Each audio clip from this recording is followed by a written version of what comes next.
semua, Assalamualaikum. Nama saya Hazan Samad. Saya berumur 23 tahun. Saya berasal daripada Keluang, Johor.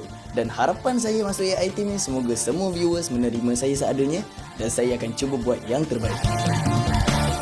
Hari-hari aku masuk kerja, pagi-pagi buta sampai tak sempat sarapan.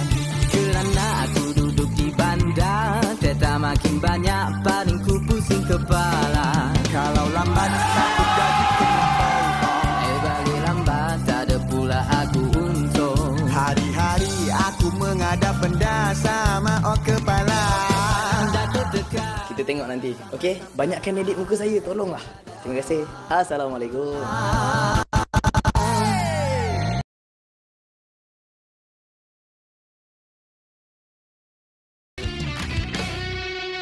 Assalamualaikum. Saya budak viral. Nama sebenar Muhammad Hafizul Hazril. Umur 19 tahun. Jadi duduknya di Perak, belah-belah Ipoh. Orang Ipoh. Baru awal bulan, hilang separuh simpanan. Oh, ujung bulan, aku dah rasa kempunan. Tak teruskan hidup, terpaksa ku kerja part-time. Habis semuanya kau bedal online. Ku berpusing, pening, kepala pun naik runcing. Lihat itu, ini semua mahu kau miliki. Harapan saya pada kali ini, semoga fans-fans AI Team dan juga fans-fans talent lain dapat terima saya dalam AI Team. Itu saja. Terima kasih. Yang ku cinta.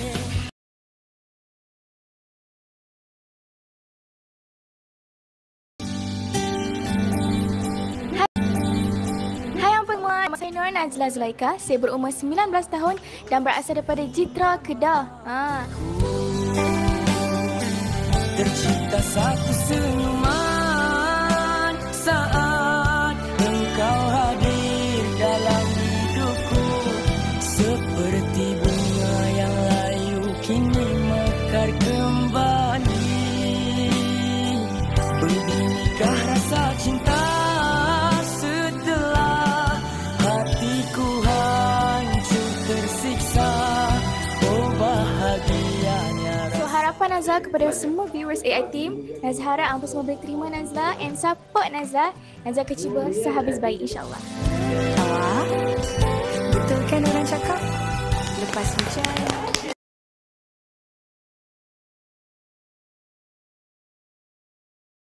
Kita silakan. Hai kawan, Assalamualaikum. Saya Nur Ikmal Hakim. Boleh panggil saya Ikmal Nur. Saya berasal daripada Kuantan, Pahang. Berumur 23 tahun. Kali pertama ku bertentang mata, kali kedua ku memendam rasa kepadanya, kali ketiga ku rindu padanya, kali keempat aku jatuh cinta. So harapan saya minta semua fans Alif Irfan Team sudi menerima kehadiran saya kat sini walaupun untuk sementara waktu.